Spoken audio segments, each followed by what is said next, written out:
Hello students.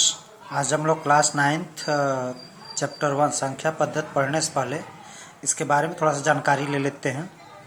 चलिए देखते हैं इसमें प्राकृतिक संख्या क्या होता है। Natural number. तो गणना करने में जिन संख्याओं का प्रयोग करते हैं उसे प्राकृतिक संख्या कहते हैं। यानी गिनने में हम लोग जिन संख्याओं का प्रयोग करते हैं उसे प्राकृतिक संख्या कहते हैं। इसे n से प्रदर्शित करते हैं। जैसे 1, 2, 3, 4, 5 अप टू डॉट ये सब क्या है? प्राकृतिक संख्या है। इसमें सबसे छोटी प्राकृतिक संख्या 1 है। अब देखिए पूर्ण संख्या होल नंबर क्या होता है कि अगर प्राकृतिक संख्याओं में 0 को भी शामिल कर लिया जाए तो वे संख्याएं पूर्ण संख्या कहलाती हैं। जैसे 0, 1, 2, 3, 4 डॉट। इसमें सबसे छोटी जो पूर्ण संख्या होती है वह 0। और देखिए पूर्णांक इंटीजर।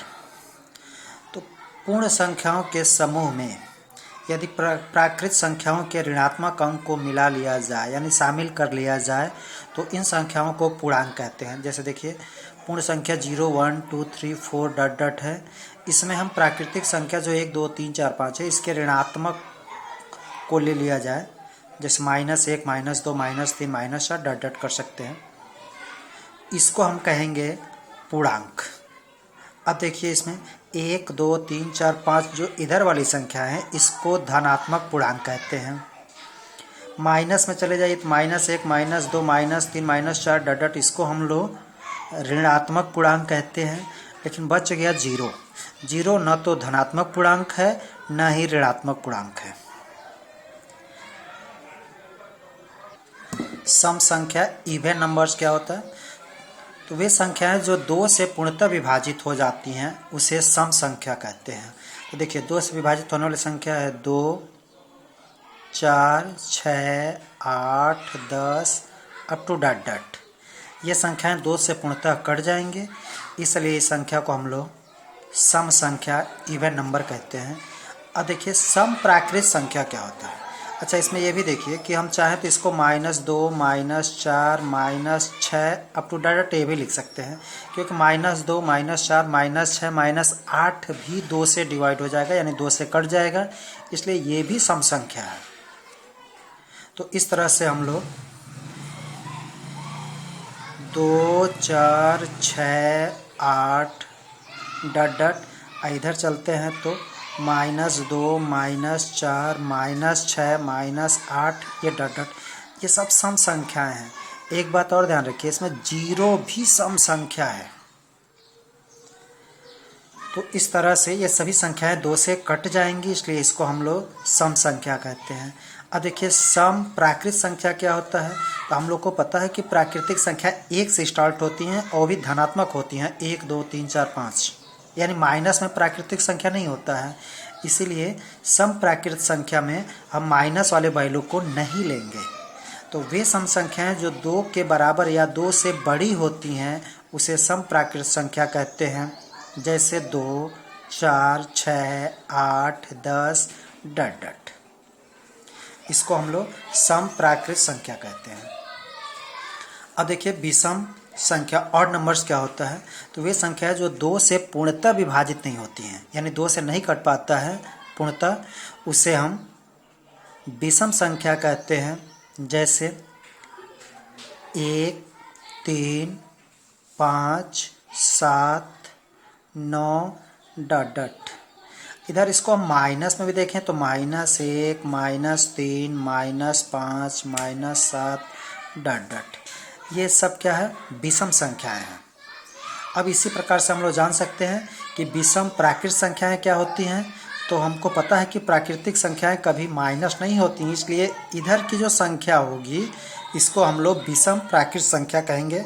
तो विषम प्राकृतिक संख्या में 1, 3, 5, 7, 9 इत्यादि हो जाएगा। अब देखिए सम अभाज्य संख्या प्राइम नंबर्स क्या होता है। वे संख्याएं जिसके 2 गुणनखंड 1 या स्वयं वह संख्या होगी उसे हम अभाज्य गुणनखंड कहते हैं। जैसे 3 ले लेते हैं तो 3 या तो 1 से कटेगा या खुद अपनी संख्या 3 से कटेगा। इसके अलावा और किसी अंक से नहीं कटेगा, इसलिए यह अभाज्य संख्या है। 2 भी देखिए 1 से कटेगा या स्वयं अपनी ही संख्या से कटेगा। इसी तरह 5 देखिए 1 से कटेगा, नहीं तो अपनी संख्या 5 से ही कटेगा। तो ये सब है अभाज्य संख्या है। अब भाज्य संख्या कंपोजिट नंबर्स क्या होता है इसको देखते हैं। वे प्राकृतिक संख्याएं जो एक और स्वयं के अतिरिक्त अन्य किसी संख्या से विभाजित हो उसे भाज्य संख्या कहते हैं। या इसको हम ऐसे परिभाषित कर सकते हैं कि वे प्राकृतिक संख्याएं या वे संख्याएं जिसके 2 से अधिक गुणनखंड हों उसे भाज्य संख्याएं कहते हैं। जैसे देखिए 4,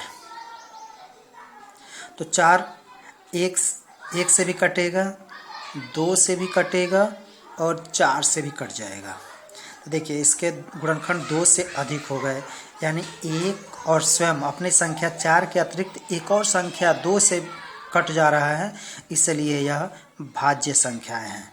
जैसे 6 देखते हैं, 6 1 से कटेगा और अपनी संख्या 6 से भी कटेगा।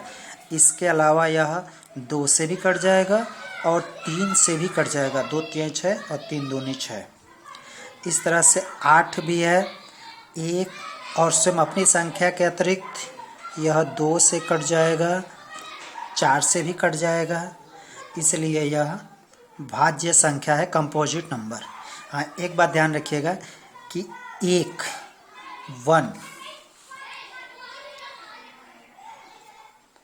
न तो भाज्य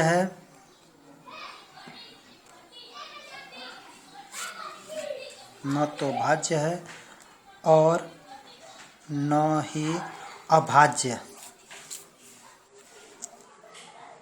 संख्या है।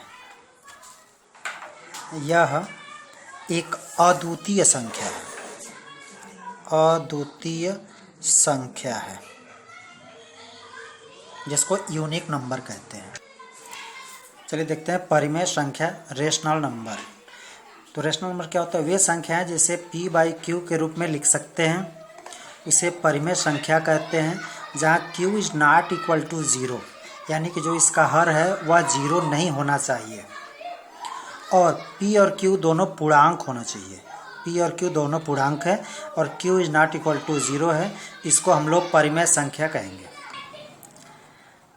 जैसे देखते हैं 1 2 3, 1/2, 3/5, 6/7, ये सब क्या है? परिमेय संख्या है। क्योंकि इसको देखिए यहाँ पे अपान कुछ नहीं है तो अपान 1 लिखा जा सकता है इसका, इसलिए यह परिमेय संख्या है। 0 भी परिमेय संख्या है, क्योंकि 0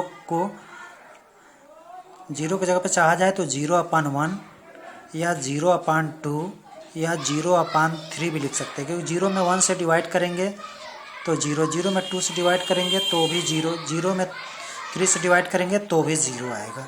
इसलिए p/q के रूप में आ गया, और नीचे वाला q 0 नहीं है, इसलिए यह परिमेय संख्या है। हाँ, लेकिन ये ध्यान रखना है कि p और q दोनों पूर्णांक होना चाहिए। अब इसके बाद से अपरिमेय संख्या क्या है, इसको देखिए। अपरिमेय संख्या इर्रेशनल नंबर, वे संख्याएं जिसे p/q के रूप में नहीं लिख सकते हैं उसे अपरिमेय संख्या कहते हैं। जैसे √3 है, तो √3/1 लिख सकते हैं, लेकिन हालांकि देखिए q is not equal to 0, यानी कि यह p/q के रूप में है, q 0 नहीं है, लेकिन यहाँ पर यह जो p की वैल्यू है यह पूर्णांक नहीं है, क्योंकि इसकी वैल्यू जो आएगा 1.73 ऐसे कुछ आता है, इसलिए यह दशमलव में आएगा, पूर्णांक नहीं है, इसलिए यह परिमेय संख्या नहीं है। कर्ण में 2 है, तो कर्ण में 2/1 लिख सकते हैं, लेकिन यह पूर्णांक नहीं है, जबकि कहा गया है कि p और q पूर्णांक है। यहाँ q is not equal to 0, p और q पूर्णांक है। तो देखिए यहाँ पे p/q, यह p की वैल्यू है, यह q का, यह तो पूर्णांक है, लेकिन यह वैल्यू पूर्णांक नहीं है, दशमलव में आएगा, इसलिए यह अपरिमेय संख्या है। इस तरह पाई भी होता है, पाई भी अपरिमेय संख्या है। और यहाँ देखिए परिमेय संख्या में हम 22/7 भी लिख सकते हैं, यह परिमेय संख्या है। और यहाँ पे अपरिमेय में, अब एक बात ध्यान रखिए, कुछ लोग कहते हैं कि पाई की वैल्यू होता है 22/7। ये आप लोग रखे भी हैं या बराबर रखते भी हैं, और आगे इस पाई के जगह पे 22/7 रखेंगे भी, लेकिन यह पाई की वैल्यू एक्चुअल 22/7 के बराबर नहीं होता है। पाई की वैल्यू कुछ अलग होता है और 22/7 की वैल्यू कुछ अलग होता है। 22 में 7 से भाग देंगे तो उसका मान कुछ अलग आएगा और पाई का मान कुछ अलग आता है। इसको हम लोग आगे जिक्र करेंगे, क्यों पाई अपरिमेय संख्या कहा जाता है जबकि 22/7 को परिमेय संख्या कहा जाता है। इसको आगे हम जिक्र करेंगे। अब देखिए, वास्तविक संख्या, रियल नंबर। रियल नंबर क्या होता है कि वे सभी परिमेय और अपरिमेय संख्याओं को वास्तविक संख्या कहते हैं। जितनी परिमेय और अपरिमेय संख्याएं हैं इसको वास्तविक संख्या कहते हैं, या ऐसे भी हम कह सकते हैं कि वे संख्याएं जिसे संख्या रेखा पर प्रदर्शित कर सकते हैं उसे वास्तविक संख्या कहते हैं।